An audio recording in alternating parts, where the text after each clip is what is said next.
is to talk a little bit about time commitment when it comes to a college course. So this can be kind of challenging because everybody wants to make the most of their time, and they often, for a writing class, don't want to spend more than they have to on any of it, which I understand. And you can go watch my PTS for writing video if you're wondering my perspective on that. But as far as time commitments go, there's actually a national standard for what counts through I think the Carnegie Foundation or Carnegie Mellon or something like that. And ASU follows it, Cal State follows it, CGC has it embedded in their student handbook. So it's basically for every 1 credit hour of course that you're taking. So if you've got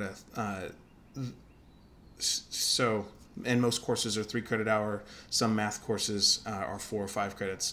Some science courses are 4 credits, that kind of thing. But most standard courses are 3 credit hours. So for every 1 credit hour, you should expect to do 2 hours of homework per week. So that means that for a 3 credit hour course, you're usually meeting face to face for 3 hours or some version of that. And then you should expect to work 6 more hours doing homework beyond just face-to-face time with the instructor and the other students. The reason many people don't succeed in college or with a particular class is that they don't commit 9 hours a week to that class. Now, that's in a standard 16-week situation.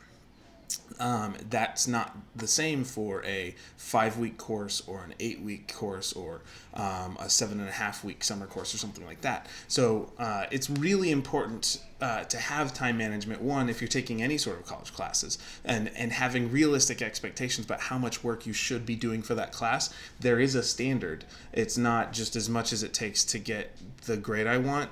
Yes, that's a good thing, but the minimum standard is really this basically for every 1 credit hour, it's 2 extra hours of homework. So again, in a normal 16-week course, that ends up being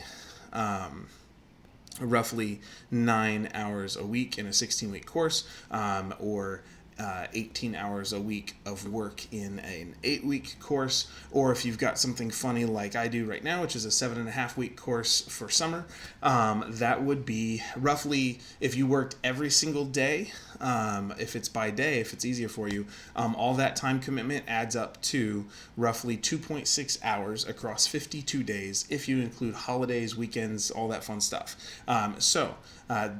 That's the kind of time commitment you want to be gearing toward, and that's honestly how I design my classes. Not because I'm trying to be a jerk, but because that's what you're supposed to be doing for this size class. So keep that in mind. Now, remember that anytime you're doing a course, that it's not just about FaceTime, it's not just about when you're in reading an assignment, or when, for instance, in a writing class, it's not just when you're writing that final paper. A lot of times students will try and cut corners and skip a reading or skip a video or skip a resource or skip process work just because they have so many other things they're juggling. And I understand that. And I usually encourage students to build a schedule to at least understand where their time goes early in the semester, or early in a course. Take time to block out every half hour throughout the day from 6 a.m. to 2 a.m., or whatever works for your schedule. If you want to do all 24 hours, that's fine. It's just, whatever it is for you. But be aware of when you're waking up in the morning, where your time's going, what your personal limitations or struggles are, what your personal strengths are when it comes to time management, what you're motivated by. All of those things can play into why you're not spending the time, or why you are spending the time on the courses that you want to spend time on.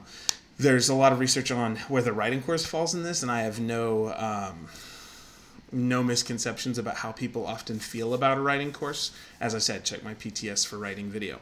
But often the writing course is more likely to correlate with long-term student success than whether you actually do well in your major specific courses, because the long-term accomplishing a long-term goal takes intentionality, because you have to be able to push past those times when you aren't fully excited about something, and writing is not usually something people have come into college being like yay about. So I only have this, just for the record, I only have this image up to give you something pretty to look at aside from my face, because my face is meh. But time commitment is really important. Being aware of how much time you are expected to spend or should be spending. Most 3 credit hour courses should, in a 16-week semester, again, take 2 hours for every 1 hour of face time or 1 credit hour. And that's usually, so if it's a 3 credit hour course, it's 9 hours per week in 16 weeks. Or if it's shortened, it's double that to if it's an 8-week course. Or if you're in this funny summer semester, it's basically a little over 2.5 hours per day, every day of the week. If you don't like that thought, rearrange your schedule. But my course, I intentionally build it so that people have to, especially if it's an online course, I intentionally build it so that people have to check in regularly, because one of the worst things that can happen is students get to a place where a course is out of sight, out of mind, and then deadlines and work just kind of trail off into the ether, so to speak. So I do that to support your success. I care about you. If you have any struggles or questions or concerns, whether you're a student of mine or not, if you're watching this video on YouTube, if you have any questions, concerns, feel free to contact me. I can be emailed, I can be texted, I can be messaged through Canvas, I can be commented or messaged through YouTube. Thanks. Have a good day.